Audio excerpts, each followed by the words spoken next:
The Saga of Tanya the Evil, Volume 1, Deus Vult, Chapter 0, Prologue, July 18th, Unified Year 1914, somewhere in Imperial Capital Barun. In the beginning, there was only light. Then came a gentle sensation of floating, a brief repose. There was warmth and a vague lasciousness, provoking a desire to lose oneself. Lose oneself? Yes, I've forgotten something. But what could it be? What could I have possibly forgotten? Before a chance to face such questions came along, it suddenly began shivering. A moment later, its mind registered cold, a chill that pierced the skin. Such was the nature of a newborn babe's first brush with the crisp, raw air outside of the womb. Not that there was time to realize. But the sudden onslaught of alien yet once familiar sensations caused a panic. At the same time, it began writhing in distress, caught up in a violent struggle to breathe. The pain was nearly unbearable as the lungs, the entire body, each and every cell, cried out for oxygen. Unable to remain calm enough for rational thought, all it could do was thrash about. The overwhelmed, unresponsive senses ravaged by agony left no option other than flailing in pain. Strangled by these things, it easily lost consciousness. Fully free of the emotions of a human who hadn't wept in ages, the body sobbed instinctively. Awareness faded, and the concept of self grew muddled. Upon awakening, it saw the ashen sky. The world was blurry, or perhaps that was due to hazy vision. Everything seemed distorted, as if seen through glasses with the wrong prescription. Despite having been out of touch with human emotions for so long, even it was unsettled by such clouded eyesight. It was impossible to discern even rough shapes. After nearly 3 years of objective time having finally begun to regain a sense of self, it was struck with utter confusion. What is this? What happened to me? This vessel couldn't maintain awareness for very long, and the memory of being placed in it had yet to surface. So when its fading consciousness just barely registered an infant's wails, it found the cries shameful yet failed to understand why. Perhaps mature adults didn't cry, but babies certainly did. Infants were supposed to be protected and be given equal opportunities, not despised. Thus, with a deep sense of relief, it relegated the vague shame to a dark corner of its mind, blaming it on the lack of a clear consciousness. The next time a hazy sense of comprehension dawned, it was absolutely bewildered, not surprisingly. If memory served correctly, it should have been on a Yamanote train platform. Yet, after coming to, it was somehow inside a massive Western-style stone building, getting its mouth wide by a nun who seemed to be a nursemaid. If this was a hospital, then a safe assumption could be made that there had been some sort of accident. Blurry vision could be explained by injury as well. Yet now that its eyes could see clearly in the poor lighting, it could make out nuns in old-fashioned dress, and the inadequate illumination apparently came from anachronistic gas lamps, unless things were not what they seemed. "Tanya, dear, say ah." At the same time, it noticed a bizarre lack of electrical appliances nearby. In the civilized society of 2013, here was a room devoid of electronics yet riddled with items long considered antiques. Are they Mennonites or Amish? But why? What am I doing here with them? "Tanya, dear, Tanya." The situation was difficult one to grasp. The confusion only deepened. "Come now, won't you open your mouth for me, dear? Tanya? I don't understand." That was precisely the problem. That was why it hadn't noticed the spoon the nun held out. But of course, even if it had, never in a million years would it have dreamed of eating the proffered food. Surely the spoon was meant for this Tanya dear. But while all these thoughts were swirling around, the nun finally lost her patience. With a sweet yet stern smile that brooked no argument, she stuffed the spoon into its mouth. "You mustn't be picky, dear. Open up." It was a scoop of vegetables that had been stewed into mush.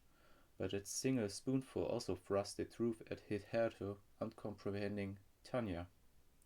Stewed vegetables. That's all the nun had stuffed into its mouth.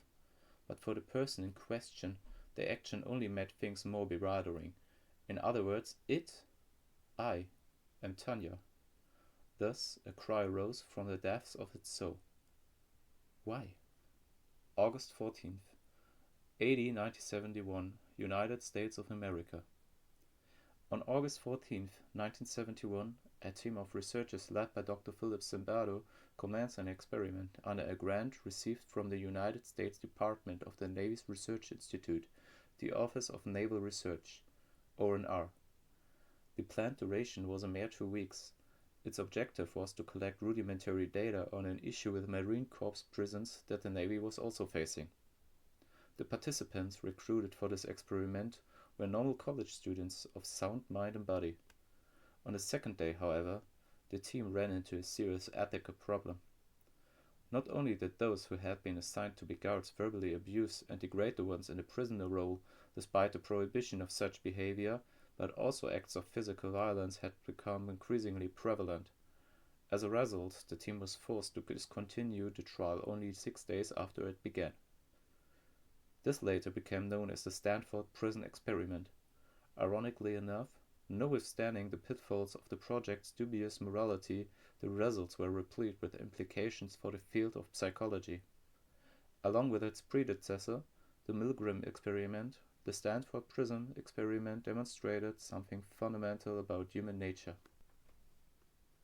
In an isolated space, individuals would submit to power and authority, while those in dominant positions would wield it without restriction. Analysis of this phenomena, known as obedience to authority, yielded shocking results. Surprisingly, this difference had nothing to do with a person's rationality, sensibility, or personality, but was instead the product of remarkable de-individuation triggered by the assignment of roles. In other words, the two experiments demonstrated that human behavior was dependent on environment. To put it in extreme terms, the results indicated that anyone could have worked as a guard at Auschwitz, regardless of their individual disposition or moral character. In the end, environment played a larger role defining an individual than personal traits. When he learned in university that humans were that sort of creature, it felt right rather than wrong. Surely everyone learns as a part of compulsory education in elementary school that all people are born equal. Children are taught that they are all equally unique and irreplaceable. But it isn't hard to find disparities that contradict those familiar maxims. Why is the kid sitting in front taller than me? Why are some of my classmates good at dodgeball and others aren't? Why can't the kid next to me solve such a simple question? Why can't the kids in the back be quiet when the teacher's talking? But in an elementary environment, children are expected to be good. They are told that everyone is different yet special. They are terrified that if they don't follow the etiquette, they will be bad, and so the good kids strive to avoid becoming bad. By the time they begin attending cram schools to prepare for entrance exams, the good kids secretly look down on the bad kids and make point of avoiding them. They will enter a good junior high, followed by a respectable high school, and then a prestigious university. These people are on the fastest track, doing their best within the rules and regulations presented to them. In order to remain good in that environment, students have to do exactly as they are told and always meet everyone's expectations.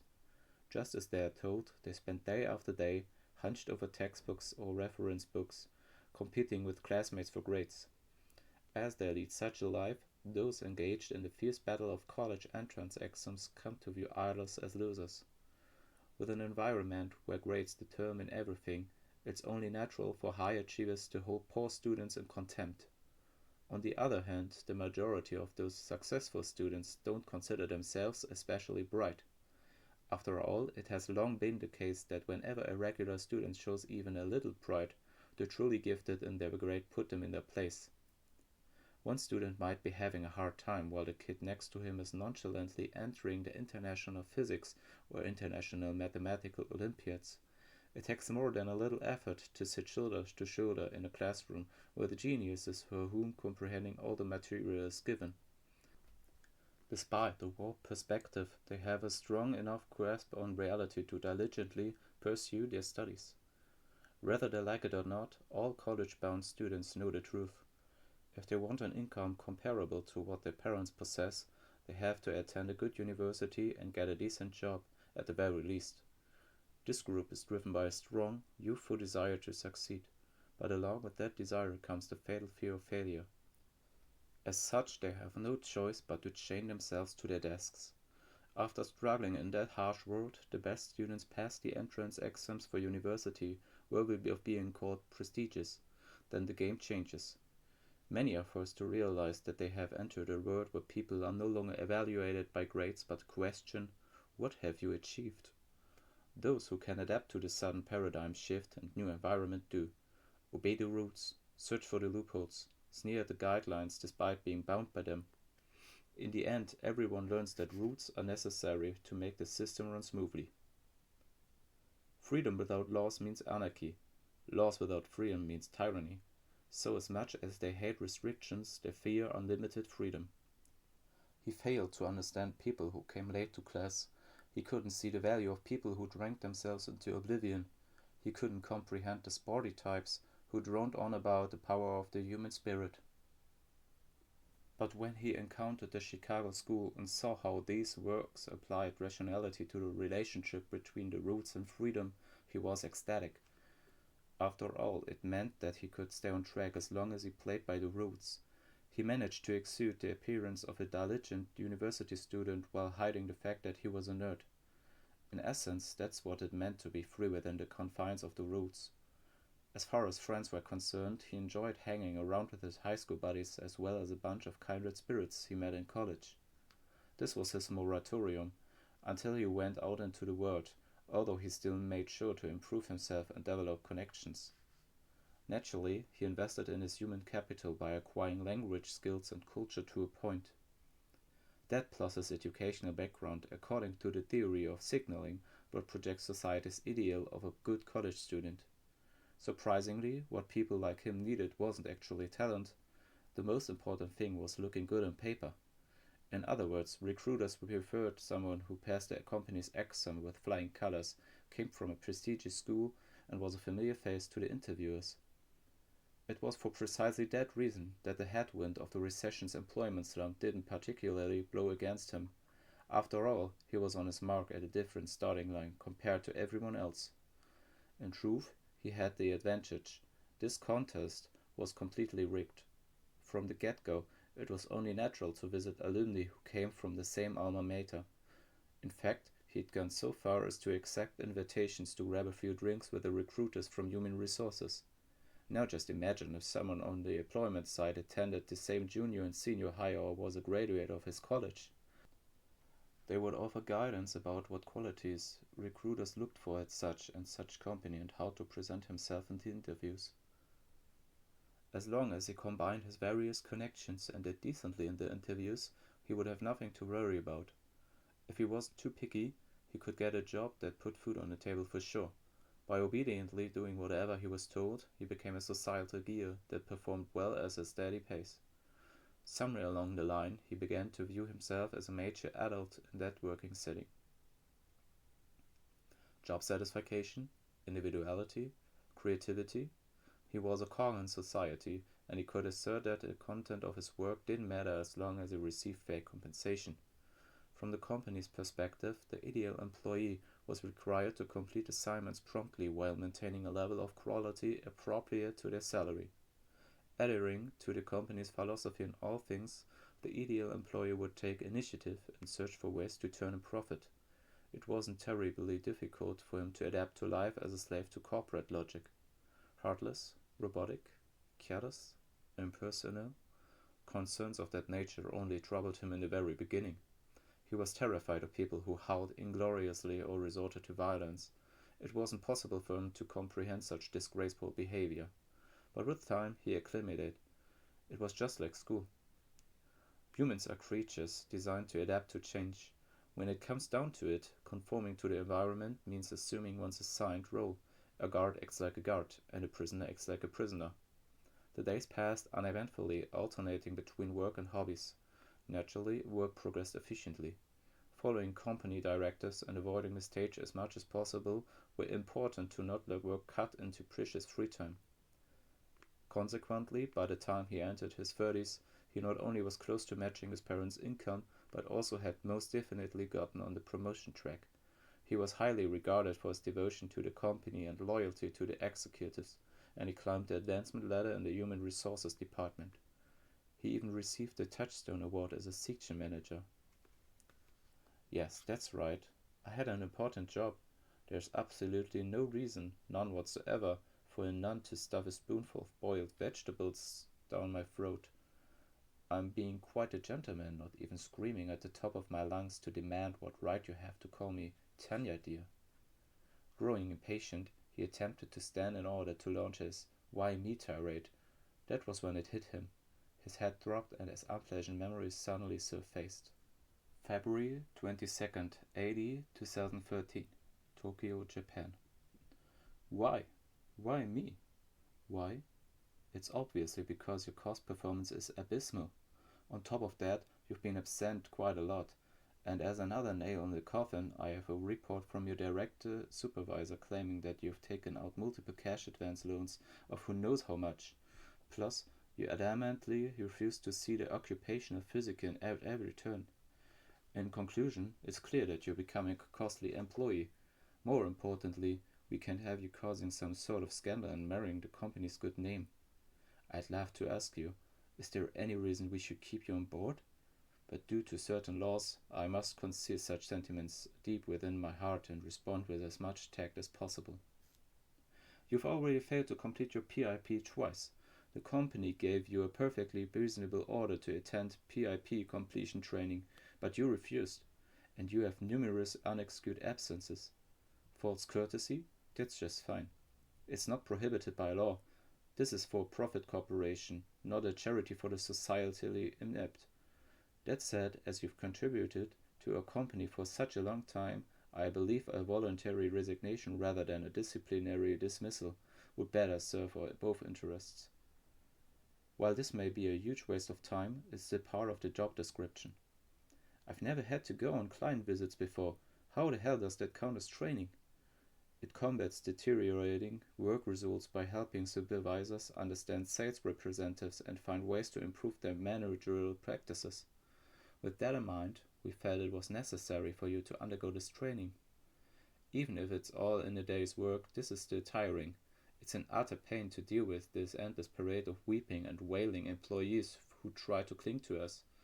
If you think crying will change things, go for it.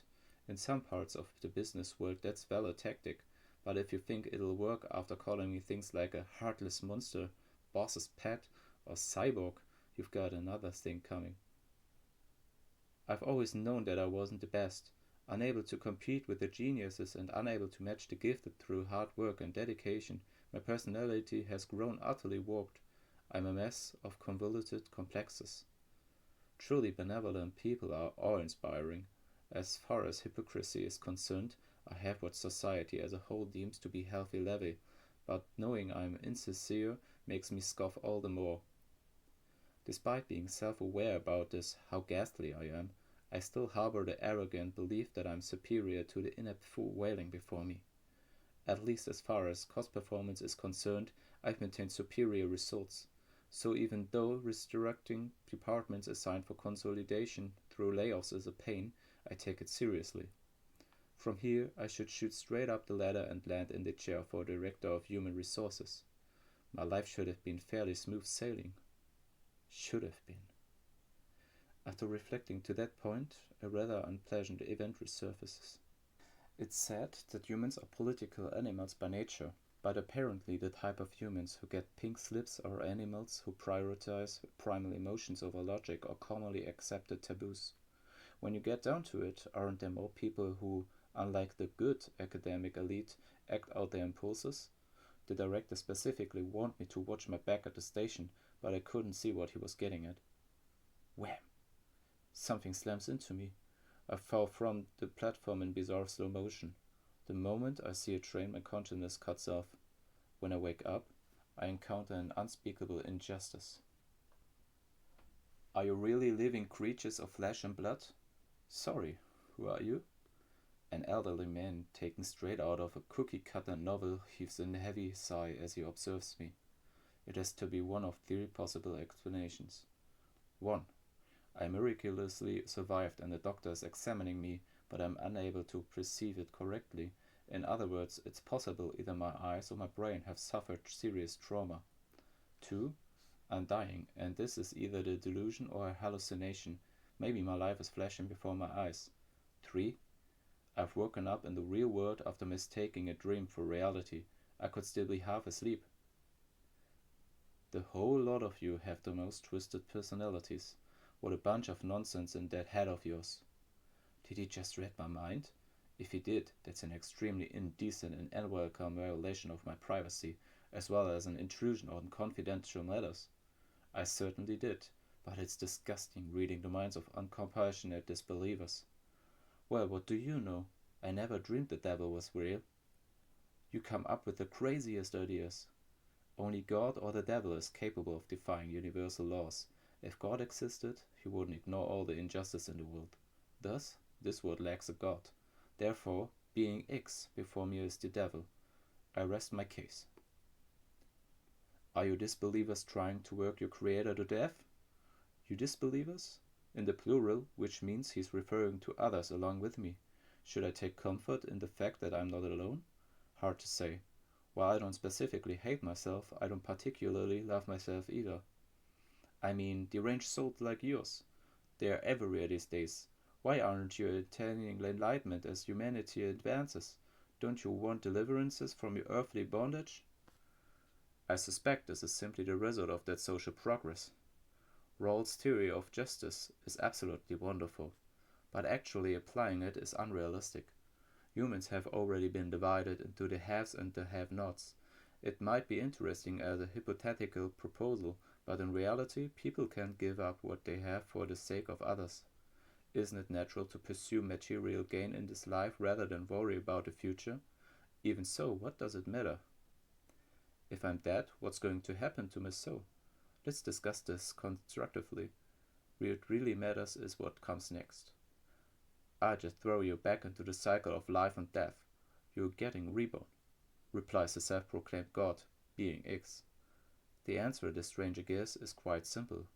I bet he's fulfilling his duty to explain. Yes, work is not something to be taken lightly. I can appreciate the importance of assuming responsibility and acting in compliance with the law. Like it or not, as a member of society, of an organization, I should probably indicate that I understand how we are to proceed. Very well. In that case, go ahead and do your thing. For starters, I plan on doing a better job of watching my back in my next life. I've learned that there are two types of people, rational and irrational, so I'll undoubtedly need to visit behavioral economics. Ugh, I've had it.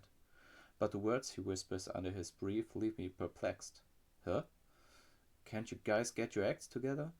Far be it from any of you to attain enlightenment and break free from the cycle when you lack so much as a shred of faith, he complains, making this awkward for me.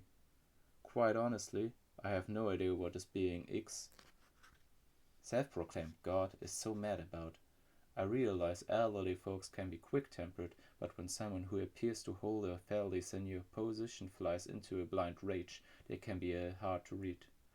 If this were an anime, you could write off as a gag, but in the real world you rarely get that luxury. Humans these days have strayed too far from the universal laws. They can't tell right from wrong. Jeez, being X can preach all he wants about universal laws, but I don't know what the hell he's talking about. And if these laws really do exist, it's annoying that he didn't give notice beforehand. He's asking for too much if he expects people to adhere to laws they've never seen, let alone consented to. I can't comprehend something that hasn't been put into words. To my knowledge, I've yet to develop telepathic powers. I gave you the 10 Commandments, you know. 1. Thou shalt have no other gods before me. 2. Thou shalt not take the name of the Lord thy God in vain. 3. Remember the Sabbath day to keep it holy. 4. Honor thy father and thy mother. 5. Thou shalt not kill. 6. Thou shalt not commit adultery. 7. they shalt not steal. 8. Thou shalt not bear false witness against thy neighbor. 9. Thou shalt not covet thy neighbor's wife. 10. Thou shalt not covet thy neighbor's property. The commandments suddenly flew into my mind via telepathy or something, but, well, damn. See, I was born in a polytheistic region of the world, where we are used to letting things slide as religious tolerance, so I'm honestly not sure how to react to someone bringing up the commandments. For the record, I happen to honor my parents and have never killed anyone, but I'm biologically male. Certain sexual instincts are programmed into me. I can't do anything about those. That'd be another story if I had handled the programming, but I didn't. I'll regret that as long as I live. Just how long does God live? I am mildly intrigued, if only from a purely academic perspective. Unsurprising, given my inquisitiveness and curiosity. I've never fought the desire or impulsive to murder someone. Sure, it's refreshing whenever I nail a headshot in an FPS, but that doesn't make me any more bloodthirsty than the next guy. I'm pro-animal rights. I'm pretty sure that at the very least I've taken posters to support a movement trying to decrease the catch-and-kill programs of various shelters. So you didn't dirty your hands, but you still derived pleasure from the act of killing, didn't you? I've never stolen anything, borne false witness against another, or had the joy of winning a married woman's heart. Above all else, I've got through life as an upright, honest person. I fulfilled my duties at work and adhered to the law, and I can't recall ever actively defying the prescribed conduct for a human being. If I had been sent to war, maybe I would have received a revelation from God while parachuting that I should dedicate my life to farming shrimp. Unfortunately, my experience serving in the military was limited to online games. Have it your way. If you won't repent, I'll have no choice but to impose a fitting punishment on you.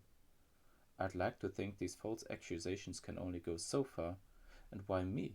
But as a rule of thumb, I know it's never wise to let things pan out on their own. Wait a moment, if you will. Stuff it. I wish you wouldn't lose to your temper. If you're claiming to be the supreme being, even if you're not doing a very good job at it, I wish you were a bit more mentally mature. I suppose you could even keep the disguise. This one lawyer acquaintance of mine come across as two completely different people depending on whether he's in court or online. The man even has a full social life. Well, I don't expect you to reach his level of perfection. You could try a bit harder. I am already overworked managing 7 billion souls. The Bible says, "Be fruitful and multiply, and fill the earth." Admittedly, my knowledge of the matter is limited, but I am fairly certain mankind has been faithfully burying this doctrine. I can already see Malthus turning in his grave. You might say that mankind has multiplied too much. If you're going to work in administration, I wish you would keep track of the orders you issue. Hopefully you won't get fired after losing the respect of all your subordinates. At any rate, seeing as you are the administrator, you should take full responsibility for what you said. All I ever get are your skeptics without a speck of faith. You're putting me in the red. Honestly, isn't that a flaw in the business model? I won't take this from someone who broke his contract. Aren't you guys the ones who wanted a shot at enlightenment in the first place? You can't expect me to know unless you notify me. That's what I really think. It's common sense to send important documents through certified mail, and really, a contract should be handed over in person. It would have been nice if you had left the contract on a permanent medium too. You both before the laws of God, you know. The scientific advances these days are almost magical. Overdeveloped science is practically magic. Hooray for natural science. All is right in the world. In our society of abundance, neither a sense of crisis or devotion will spread without an impending threat. That's why they desperately cling to the things. Unless driven into a corner, people won't cling to religion. So in other words, it's like that, you know. You say I know, but I'm afraid I won't until you tell me. There's nothing to be done for the increasingly flippant way I am treating being X. But not being able to have a conversation is truly frustrating. What can we do about that? At this point, if there were some sort of interpreter service, I would hire them without too much concern for the fee. You're driven by lust, your lack of faith, and you don't fear your creator. Furthermore, you can't find a moral fiber in your entire body. Objection! I want to shout. I am not that bad. Based on moral and social norms, I am not nearly as horrible as you make me out to be. Spare me. You are all the same, or we wouldn't turn around and repeat the song and dance every time one of you is reborn. Like I said before, the real problem here is overpopulation. Or, at the very least, it has to do with our lengthening lifespans. There's this thing called average life expectancy. Yes, of course, there's also Malthus's An Essay on the Principle of Population. You haven't read it? The way we multiply like rats, you must have your hands full. It's not as though we are doing anything in particular. I believe a simple analysis will show that your business model is flawed. If the number of believers is increased along with the population, some things would be fine. Yeah, so there's the flaw in your business model. All I can say is that you did a sloppy job psychoanalyzing your consumer base. That's a structural mistake from back in the planning stages. So in your case, you don't believe it's because you were male, living in a world of science, ignorant of war and unthreatened? Huh? What? I think I might have screwed up. Okay, let's calm down. Right now being X is as dangerous as the director of human resources was during that mess when another company poached a bunch of veteran engineers. I understand the situation, and I've already considered how to deal with it. So if I remediate that, even the likes of you would awaken to faith? Aren't you jumping to conclusions? Why don't you calm down? I'll admit, I said that overdeveloped science has clouded faith. But God, please calm down. That's right, relax. If we could feel the grace of the Lord, that would have solved anything. But of course, I understand, I know all too well how graciously you watch over us, as you are guiding me right now. Yes, I fully understand. So would you be so kind as to lower your hand? And might I add, I'm afraid that part about how I'm ignorant of war was a misunderstanding. Groveling won't get you anywhere now. Wait, my lord. Please remember that neither magic nor miracles have been proven real in our world. Anyone who claims to have seen a miracle smells fishier than a fish market. Same with your existence. And for another thing, it doesn't matter whether you're male or female. It's obvious that both genders have sexual desire. Enough already. You've made your case. Anyway, I'm gonna try this out. Excuse me? I'm going to test this on you. So yeah, that's about sums up the memory. I wish I could forget it.